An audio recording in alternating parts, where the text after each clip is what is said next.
South Korea! Where are we going today? Let's see! Sokcho! Let's go!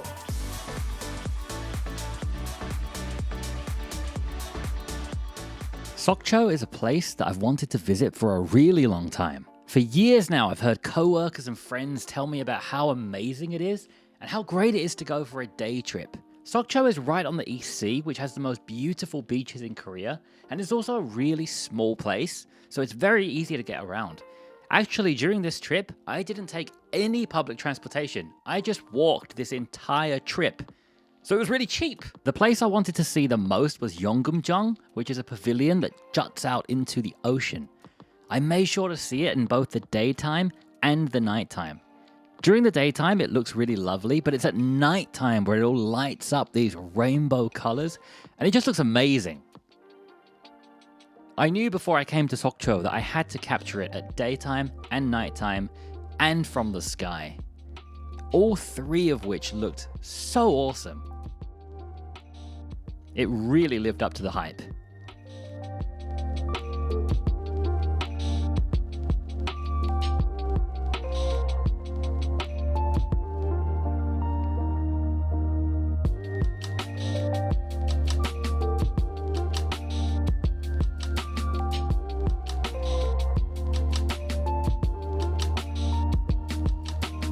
There's something about all the markets at nighttime in Korea that I think look really aesthetic.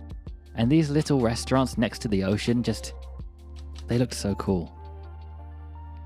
It's been a long time since I've been to the beach, and as somebody who grew up next to a beach and lived next to beaches most of my life, I was really itching to go back and see one. So let's go see some sand! Oh, yes, the few days before this trip, it snowed massively. This is probably the highest piled up snow I've ever seen. The whole of Sokcho was coated in snow. It did look lovely, it really brought me back to a Christmas vibe. But sand was not on the agenda today.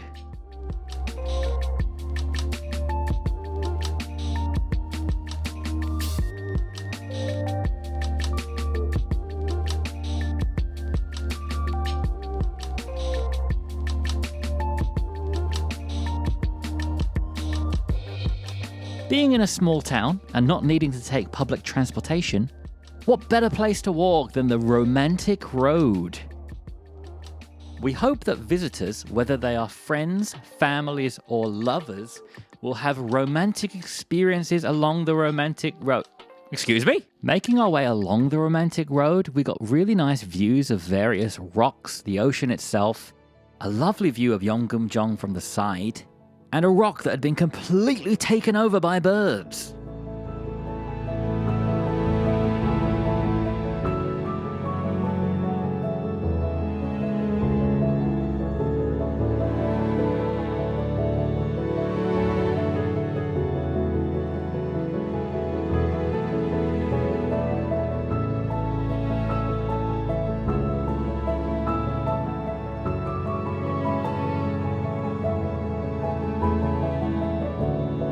It was time to take a rest, get out of the cold for a little bit, enjoy a nice latte in a cafe, and charge my phone up a little bit on the wireless charging pad because I'm down to 83% battery. Not bad, but we've got a lot of exploring left to do. So I enjoyed my delicious latte and the nice ambience of the cafe, but it was time to go. So let's see how much my phone has charged in the meantime. I had 83% and I've now got 83%. Great. Anyway, let's move on.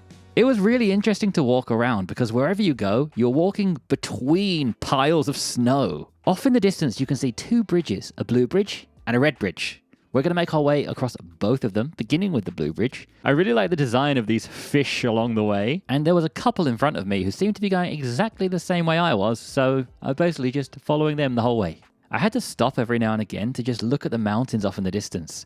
They were coated with snow and they looked epic, like a painting. In the middle of the bridge, some couples had written some signs, including this one, Butch and Yuhi. I love that name. What a funny name. Yuhi. Also, there was another one from this couple that said, "Let's hope we make it to the bus terminal alive." So maybe they weren't enjoying the height of the bridge too much. To make it to the next destination, I followed this big sign. To me, it looks like some kind of sailboat. I think it's an observatory of some kind. This leads us to the lake. I find myself repeating this sentence very often during this series, but I think this would be a really lovely place to spend some time if the weather was better. I feel like I say that almost every episode, because I've been back in England. There were tons of birds flying around, and if you look off into the distance, you can actually see the red and blue bridges we crossed earlier. So we actually walked from all the way over there, which was really far away. Well done.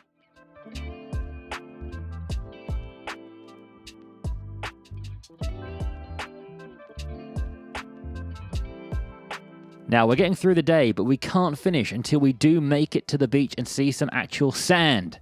So we're now going to go to the main beach in Sokcho. And look at it, look at that sandy beach. Oh, don't look at that bit, don't look at that bit. Yes. So the beach was mostly covered by snow, and it was actually crazy busy. They had an event going on because it was Teborum, which is when the full moon comes out. I'm not sure exactly what the event was, but there were tons of people signing up for it, so I avoided that general area. This is the first time in my life I've been to a beach that's just completely covered by snow, so it was a really interesting experience. I actually personally really like the way it looks with the blue ocean, the yellow sand, and the white snow. I think it goes together really well. It looks like 3 layers of ice cream. Got to stop doing voiceovers on an empty stomach. I spent some time walking along the beach, taking in the atmosphere and the view. It was really lovely. And they even have the Sokcho Eye. It looks like a nice colourful place to take in the views of the area. But I don't need something like that because I have Maverick. And with that view, the day was winding down, our time was coming to an end in Sokcho, and it was time to go home. I really hope you enjoyed this video because I loved it. And I'm definitely going back to Sokcho another time. And I'll make sure to make another video about it because it was lovely. Thank you for watching this episode, and I hope you enjoy the next one next week. See you there.